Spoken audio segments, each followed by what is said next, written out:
momento nosotros mismos en algún momento fuimos ordenados en el lugar que estamos. Cualquiera de los que estamos aquí ya en la clase, en un momento fuimos ordenados como ministros. Aunque sea que nos tiraron y ni nos dijeron, o puede ser de que ni nos dijeron, ya estamos adentro ya del ministerio y nadie nos llevó con pompos, bombos y platillos, ¿verdad?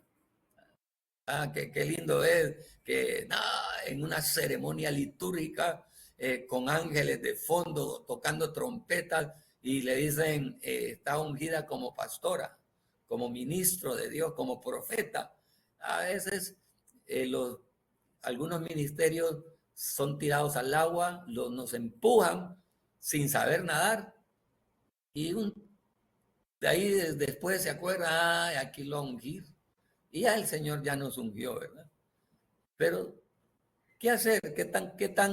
¿Qué tan ceremonial podemos ser sin llegar a convertirnos, a convertir el acto ceremonial en cuestiones fuera de la gracia de Dios? ¿En qué consiste esta clase de hoy? Consiste en ordenación y consagración. Ordenación de ministros para una función específica. ¿A quién se consagra? Se consagra a pastores en actos litúrgicos, ceremoniales, pero no con un carácter de cúmplase, sino que cada denominación, cada iglesia o cada pastor, si es un pastor sin cobertura, un pastor que trabaja solo, que viene empezando, tendrá que ver cómo ordena ministros. A mí me ha tocado acompañar a quienes fueron mis pastores anteriormente a consagración de nuevos ministros, de ancianos, de diáconos. En la iglesia donde yo inicié no habían ancianos, no habían diáconos, hace muchos años, ¿verdad? No en la cosecha, sino en otra iglesia, donde inicié mis primeros, como decimos en Honduras, pininos pastorales. No habían ancianos, no habían diáconos y el pastor recién llegado tuvo que consagrar ancianos y como una estrategia que él tuvo, consagró en orden, en el primer anciano, segundo anciano, en una estrategia de gran habilidad, ¿verdad? Por cuestiones que se pudieran dar de intereses y lo hizo muy bien. Consagró primero a los ancianos y los ancianos consagraron a los diáconos. Él empezó a poner orden. Uno aprendió de buena fuente, ¿verdad? Aprendimos de una muy buena fuente. Después nos ha tocado a nosotros de alguna manera hacerlo, ¿verdad? Y de eso vamos a hablar unos cuantos minutos sobre este tema que no es muy tocado, ¿verdad? No es muy estudiado. Generalmente lo hacemos desde la academia, sí se hace, ¿verdad? Cuando alguien se gradúa en actos ceremoniales de graduación, nosotros de alguna manera es un acto de consagración. Desde la docencia hemos participado por muchos años en consagración de ministros cuando ellos están graduando de un grado académico en el ministerio, ¿verdad? En los diferentes grados que tenemos, de escuelas que tenemos, cada año tenemos una graduación. Con la ayuda de Dios este año probablemente se gradúen aproximadamente unas 100 personas de diferentes diplomados, evangelismo, misiones y todos aquellos que tenemos, pastoral, ustedes mismos que son parte de esta clase y de este proyecto, este año recibirán su galardón. Desde la parte académica tiene unas connotaciones diferentes a la consagración. Desde la parte pastoral, desde la parte académica, pues es a través de una graduación, ¿verdad? Con empoderamiento de grado, pero desde la parte pastoral, la solemnidad ceremonial es un tanto diferente. Vamos a ver entonces, Y vamos a leer algunos pasajes. Vamos a ver en el Antiguo Testamento la consagración de el templo de Salomón. Qué maravilloso, ¿verdad? La consagración del templo de Salomón. No pretendemos que pase la misma, la misma ceremonia.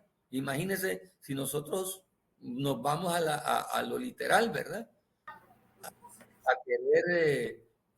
querer hacer lo que hizo Salomón en la consagración del templo. ¿De dónde vamos a conseguir mil ovejas, mil ofrendas y para tanta sacrificio, ¿verdad? ¿De dónde? Entonces, no podemos tomar las mismas connotaciones y debemos entender el significado del templo en el Antiguo Testamento al significado del templo en el segundo, en el nuevo pacto, el pacto de la iglesia. El pacto de la iglesia no debemos ver el templo en el Antiguo Testamento con las mismas dimensiones que vemos el templo en el Nuevo Testamento. Entonces, a la hora de consagrar un edificio donde la iglesia se va a unir, es el edificio, pero el edificio no es la iglesia son las personas. Entonces, la connotación de consagración no tiene que ser con esa idolatría del templo, ¿verdad? Respeto, agradecimiento a Dios, pero sin llegar a idolatrar el edificio, como, como se hizo en el antiguo pacto. ¿eh? No es que se idolatró el edificio llamado templo en el antiguo pacto, pero las connotaciones eran diferentes. Cómo consagrar ofrendas, cómo consagrar diezmos, sin llegar a cometer los errores de eisegesis. ¿Cómo hacerlo? Entonces, todas esas cosas son muy importantes. Todas esas cosas son de suma importancia. Vamos a leer, por lo tanto, lo que está en la pantalla. Recuérdese que en la clase anterior vimos lo que se llama, la clase anterior fue un repaso general que hicimos. No pretendemos, mire, consagración de ministro.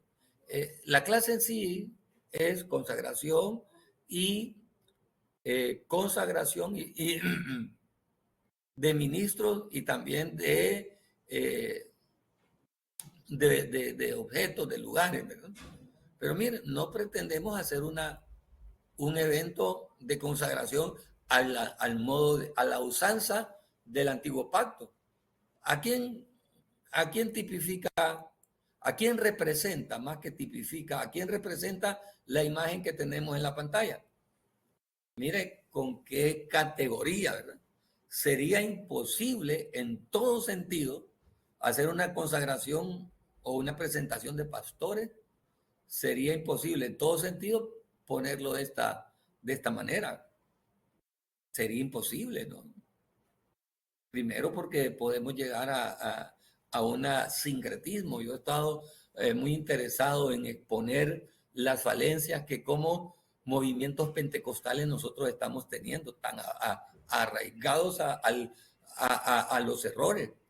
Hay una línea pentecostal que se está convirtiendo en secta. Un grupo de cristianos pentecostales, y recuerde que nosotros somos pentecostales, y hay un grupo de ministros pentecostales que se está convirtiendo en secta, porque estamos, en el peligro, ¿verdad?, de hacer un sincretismo religioso, tomar prácticas espiritistas, prácticas paganas, tomando un versículo de la Biblia sacado de contexto para hacer pactos, para hacer ministraciones aparentemente proféticas, pero sacadas de contexto, y lo que estamos haciendo es, sin darnos cuenta, trabajos malignos, sin darnos cuenta, a través del sincretismo religioso. Es bastante delicada la condición de el cristianismo pentecostal en este momento. Estamos como pentecostalismo, como cristianismo pentecostal, y me duele decirlo, una parte, no todo el pentecostalismo, ¿verdad? Pero una parte del pentecostalismo está ya en la línea de convertirse en sectas por todas las actividades espiritistas, actividades del sincretismo religioso que está ocurriendo, creyendo que estamos haciendo cosas santas, al final lo que estamos haciendo es una mezcla de aspectos que se utilizan en el espiritismo, en la brujería, en el gnosticismo, lo estamos mezclando con versículos sacados de contexto para ministrar a nuestra gente. ¿Cómo se va a poner a creer que una mujer de Dios, un hombre de Dios, le va a ministrar a su gente que se ponga una moneda de cobre en el ombligo con sal y con aceite? Eso es brujería, hermano. Eso definitivamente es brujería. O querer hacer una presentación de niños, lo dije en la clase que correspondía, utilizando, sacado de contexto el pasaje de Ezequiel 16 para hacer una presentación de niños. Y un niño de 8, de 40 días, llenarlo de aceite y de todas las cuestiones que dice el pasaje ahí. Aun y cuando si hubiese hecho una presentación de niños al modo del Antiguo Testamento, no es ese el pasaje que los sacerdotes y los levitas utilizaban para presentar niños. Había en el Pentateuco una ley acerca de la presentación de niños en el templo, de la purificación, y no era a todos los niños, sino al hijo primogénito de cada familia, al menos que el hijo fuera levita, pero para empezar, nosotros ya no pertenecemos a ese orden litúrgico. Ya Dios le consagró a la iglesia un nuevo modelo litúrgico. Mire qué importante es entender esto. Dios ya delegó a la iglesia un nuevo modelo litúrgico. Entiende eso, ¿verdad? Un nuevo modelo. Que Dios nos ayude. Estamos viendo tan importante lo que es la consagración de ministros. Vamos a leer un poco. Ustedes ven lo que dice ahí en la pantalla, consagración de ministros. Levíticos capítulo 8. ¿Qué nos enseña Levíticos capítulo 8? La consagración que Moisés, como representante de Dios, hizo de Aarón. Ahí está. Este es Aarón. Estos son sacerdotes. Y estos que ve aquí usted son levitas. Vamos a leer. Toma a Aarón y a sus hijos y toma además las ropas sacerdotales, el aceite de consagración para el Antiguo Testamento. Recuerde que todo lo que ocurrió en el Antiguo Testamento era símbolo de lo que iba a suceder. Esta práctica litúrgica de consagración es para el Antiguo Testamento. La iglesia no puede regirse en sus prácticas litúrgicas con elementos del Antiguo Testamento. Lo pongo aquí como evidencia de lo que ocurrió en el Antiguo Testamento. En el Nuevo Testamento no ocurren estas prácticas litúrgicas. ¿A quién estableció Dios para establecer la liturgia del Nuevo Testamento? A los apóstoles. ¿A quién estableció Dios para desarrollar la liturgia del Antiguo Testamento? A los sacerdotes. Miren, debemos de hacer la diferencia. Nosotros no somos Israel, nosotros somos la iglesia. Y aunque puse aquí este pasaje para referirse a una consagración de ministros, a los sacerdotes, que correspondía al Antiguo Testamento. Nosotros podemos tomar aquí principios. Toma ahora a Aarón y a sus hijos y toma además las ropas sacerdotales, el aceite de consagrar, que eran para el Antiguo Testamento, el becerro que sacrifica por el pecado, los 2 carneros y el canastillo de los panes sin levadura, y reúne a toda unidad a la entrada de la tienda del encuentro o del tabernáculo. ¿Por qué? Entonces, si yo ahora quiero consagrar, utilizo el aceite, ¿verdad? Pero ya no agarro los becerros. Entonces, no sería una ofrenda completa, una consagración completa, porque solo estoy utilizando uno de los elementos. y no utilizo el canastillo de los panes sin levadura. Entonces ahí ve que ya cuando quiero validar el acto de consagración en el Antiguo Testamento, validarlo en el Nuevo Testamento, ya solo agarro una parte de los elementos. Entonces, delante de Dios, si quisiéramos agarrar uno, tendríamos que agarrar todo. Entonces, ¿qué es lo que tenemos que tomar del Antiguo Testamento? Los principios. Una base que debemos de entender, que no podemos establecer doctrina, escúchelo bien, no podemos establecer doctrina con aspectos del Antiguo Testamento. Dios utilizó el ministerio sacerdotal y el ministerio profético en el Antiguo Testamento para establecer las normas del Antiguo Testamento, que eran para la iglesia.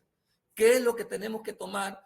¿Qué es lo que podemos tomar nosotros del Antiguo Testamento? Los principios espirituales, morales y sociales que traen esas normas, no las acciones literales.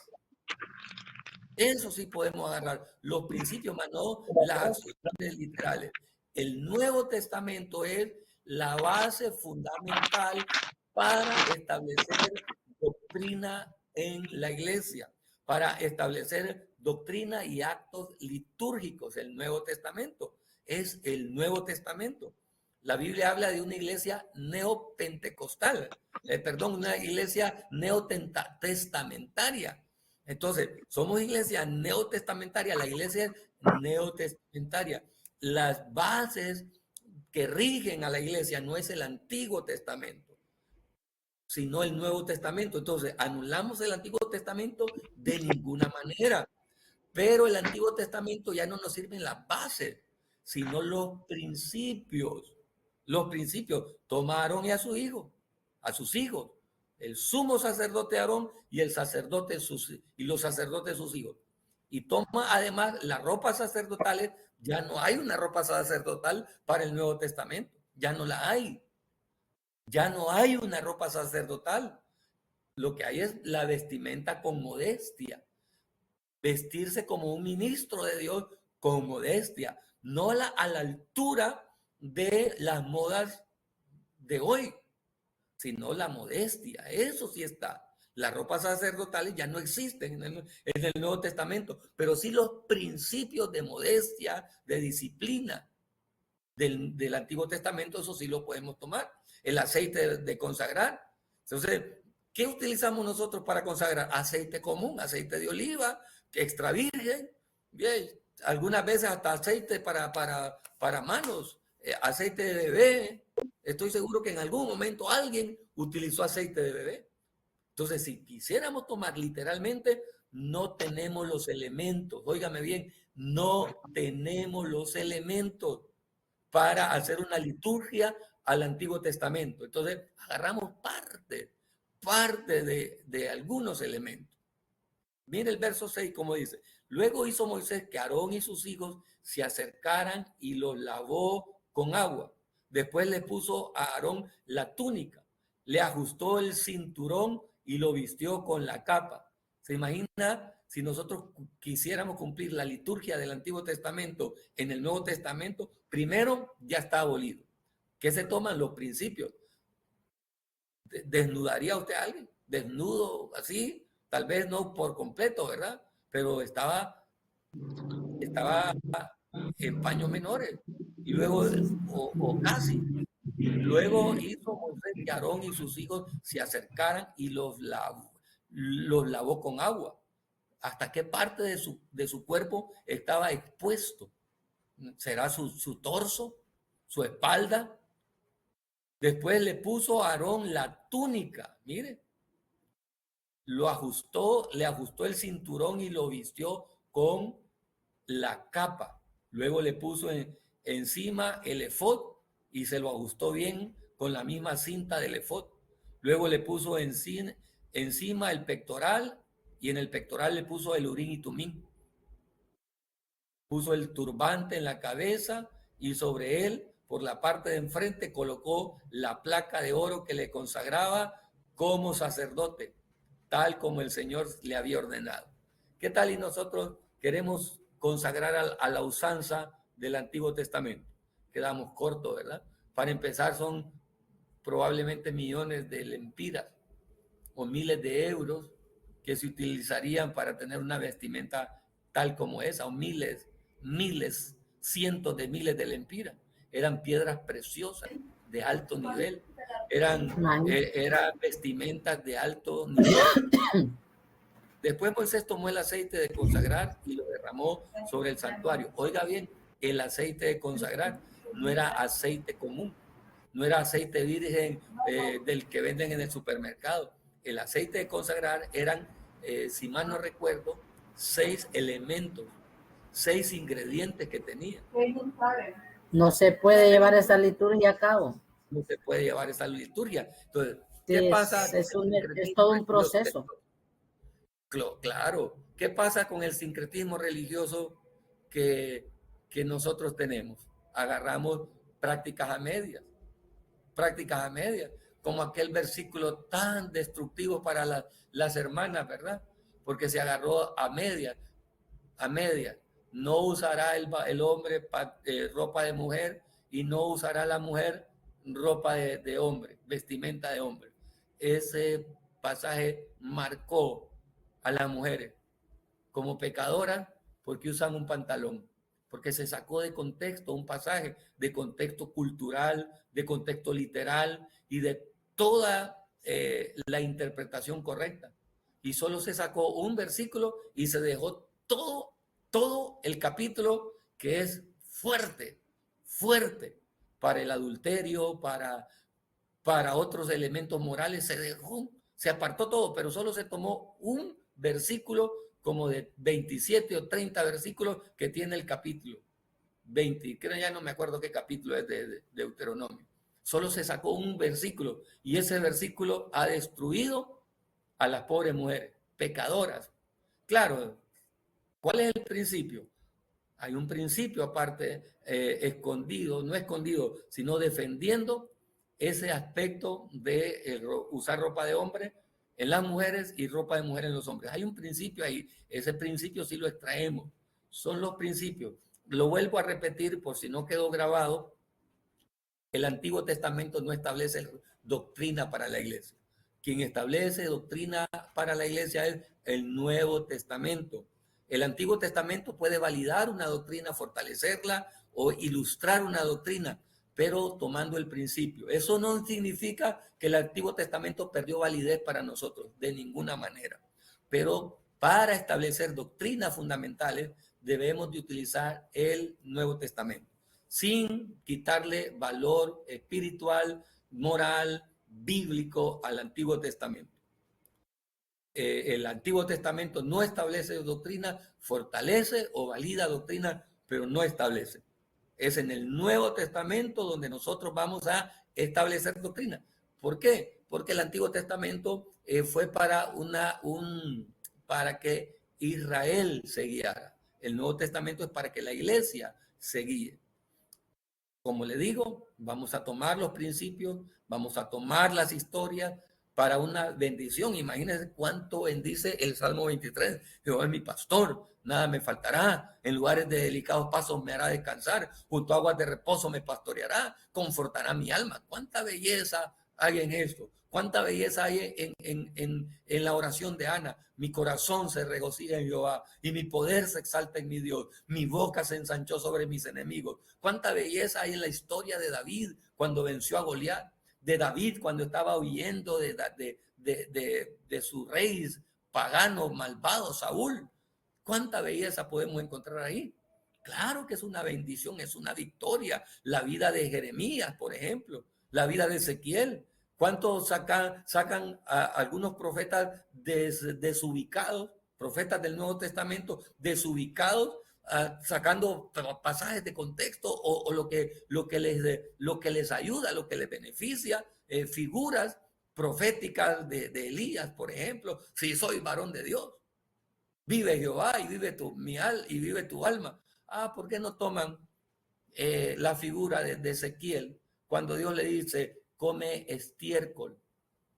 ¿Por qué no toman esa figura? O la figura de de Ezequiel cuando Dios le dice, quitaré de golpe el deseo de tus ojos. Pero solo lo bello, solo lo bonito. O cuando Dios le dijo a Ezequiel que dormirás solo para una parte todo un año y otro año para otra parte, ¿se imagina? Que Dios nos ayude, hermanos, a vivir un verdadero cristianismo pentecostal. Somos cristianos pentecostales, pero debemos de vivir ese cristianismo pentecostal sin mezcla, sin contaminación. El cristianismo pentecostal es un cristianismo de salvación, de sanidades, de milagros, de liberación, de poder, de unción, de fuego, pero que no debe llevar mistura, no debe llevar ese sincretismo religioso. Es lo mismo ocurre cuando nosotros vamos a hacer un evento como esto de consagración. Vamos a ver qué encontramos aquí. La ordenación como reconocimiento del liderazgo espiritual. Una doctrina bíblica sólida del ministerio de los laicos podría a primera vista disminuir la necesidad y la importancia del clero ordenado. Cuando hablamos del clero, estamos hablando de ministros a tiempo completo, aquellos que están especialmente apartados para el liderazgo de la iglesia. Sin embargo, por el contrario, aumenta la necesidad porque los laicos deben ser formados, entrenados. O sea, la consagración va de la mano con esto, miren. La preparación de aquellos hombres y mujeres que están llamados al ministerio, formados, entrenados y dirigidos espiritualmente en una escala masiva si se ha de cumplir la misión de la iglesia.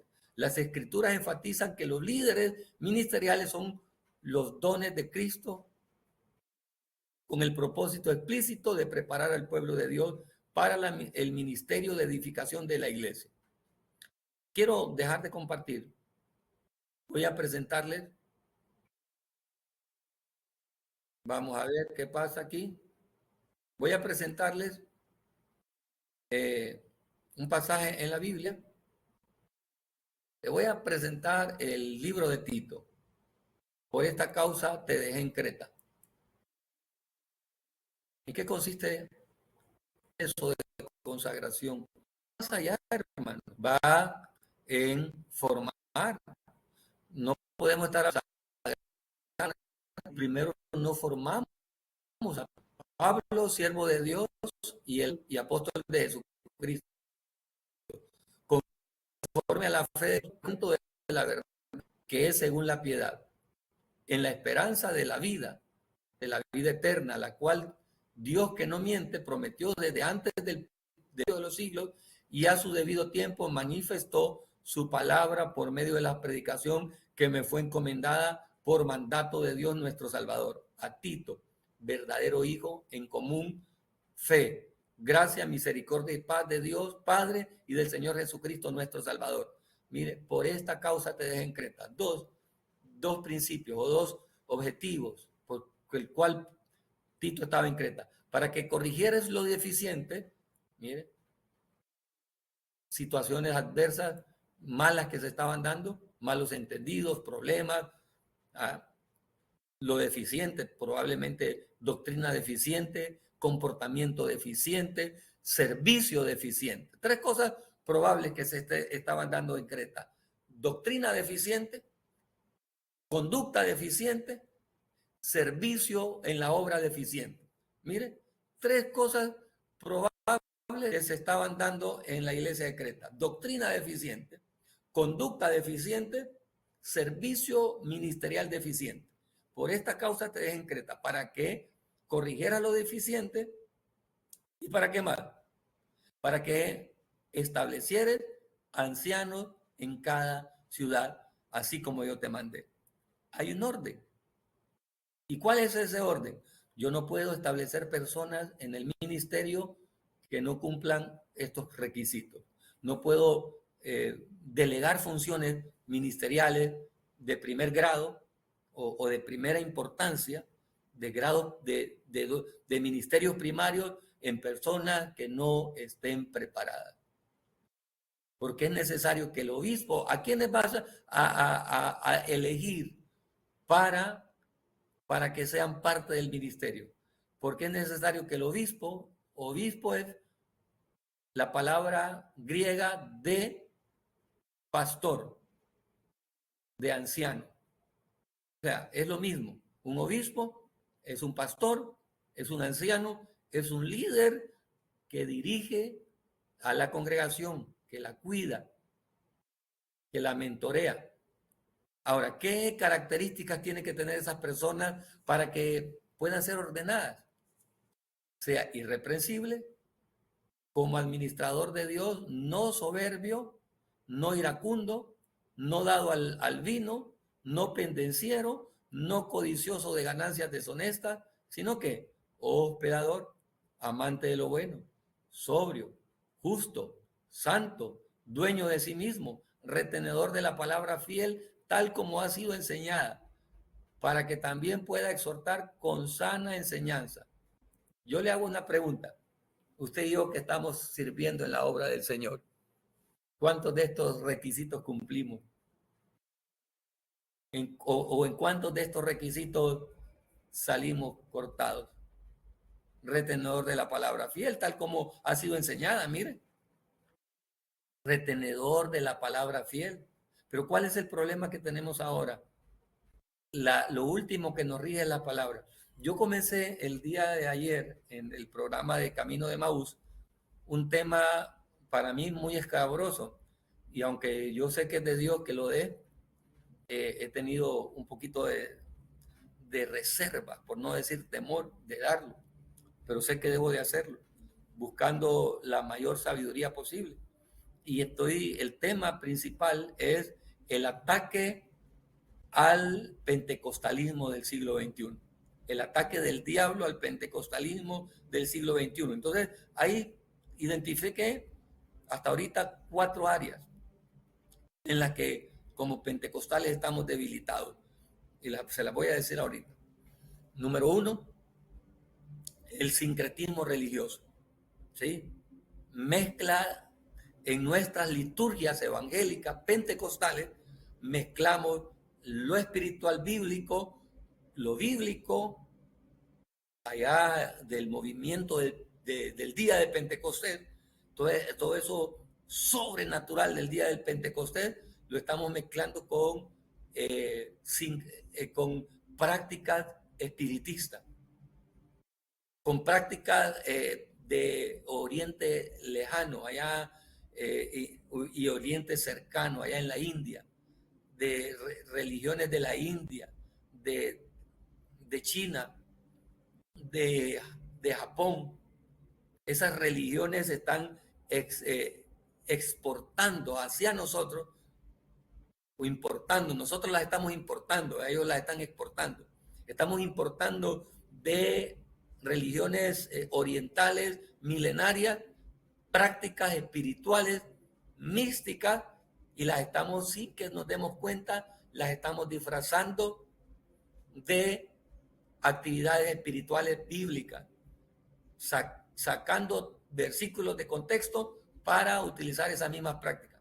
Pero lo más triste es que no solamente estamos sacando eso, que es antibíblico, sino que estamos utilizando espiritismo para ministrar en la iglesia. Cuando nosotros utilizamos ingredientes y les damos poder sobrenatural a ingredientes, y no voy a decir los nombres de esos ingredientes porque usted ya lo sabe, cuando utilizamos esos ingredientes, estamos haciendo lo mismo que está haciendo un brujo con la ruda. La única diferencia, y ya ni diferencia, porque algunos brujos utilizan la Biblia para hacer hechicería. Y ya no hay diferencia. Y nosotros estamos cayendo en la trampa. Entonces, eso está convirtiendo a una parte del cristianismo pentecostal en secta. Qué peligroso, hermano. Qué peligroso cuando le damos poder sobrenatural a artículos o a ingredientes naturales. Mire, yo le aseguro que aunque la práctica la vimos en el Nuevo Testamento con algunos apóstoles que oraban por los paños, y los paños se ponían en las personas, pero ¿qué hace después usted con un paño que se ora? Le aseguro que algunos que recibieron un paño de un profeta lo tienen ahí como la serpiente en el desierto, aquella serpiente de bronce que fue utilizada una vez. Dios solo pidió que se utilizara una vez. ¿Y qué ocurrió después? Allá en el libro de Crónicas, Dios mandó a destruir a esa serpiente porque ella se estaba adorando. ¿Tiene usted paños guardados ahí que alguien los ungió y fueron bendecidos y ahí los tiene guardados, que nadie se los toque? Usted está consagrando esos paños, así como Israel consagró la serpiente de bronce 500 años después. Estaba guardada esa serpiente de bronce y le servían tributo a esa serpiente de bronce. Si usted tiene paños guardados, está haciendo lo mismo. Está haciendo lo mismo. Qué tremendo, ¿verdad? ¿Por qué? Porque le dimos poderes mágicos a elementos naturales. Los elementos naturales no tienen poderes mágicos. Es la autoridad del Espíritu Santo, la unción del Espíritu Santo, el fuego de su presencia, el poder de la palabra. La escritura misma se defiende a sí misma, valga la redundancia, diciendo, porque la palabra de Dios es viva y es eficaz y es más penetrante que toda espada o filo y alcanza hasta partir el alma, aún el espíritu, las coyunturas y los tuétanos, y discierne los pensamientos y las intenciones del corazón. Y no hay cosa criada que no sea manifiesta ante su presencia. Antes todas las cosas están desnudas y abiertas ante los ojos de aquel a quien tenemos que dar cuenta. ¿Qué más necesita usted que la palabra activada con fe? ¿Qué más necesita usted que aquel que murió en la cruz? Porque ciertamente llevó él nuestras enfermedades y sufrió nuestros dolores, y nosotros le tuvimos por azotado, por herido de Dios y abatido, mas él herido fue por nuestras rebeliones, molido por nuestros pecados. El castigo de nuestra paz fue sobre él y por su llaga nosotros fuimos curados. ¿Qué más necesita usted? ¿Qué más prueba de autoridad, prueba de fe necesita usted que el sacrificio que fue dado en la cruz del Calvario? Qué tremendo, ¿verdad?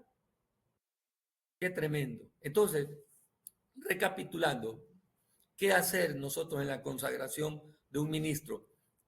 Debemos de saber, número uno, si ese ministro fue llamado por Dios. ¿Y cómo sabemos que fue llamado por Dios? Que refleja una conducta madura y cumple o pretende o lucha por cumplir por lo menos esos requisitos que vemos ahí.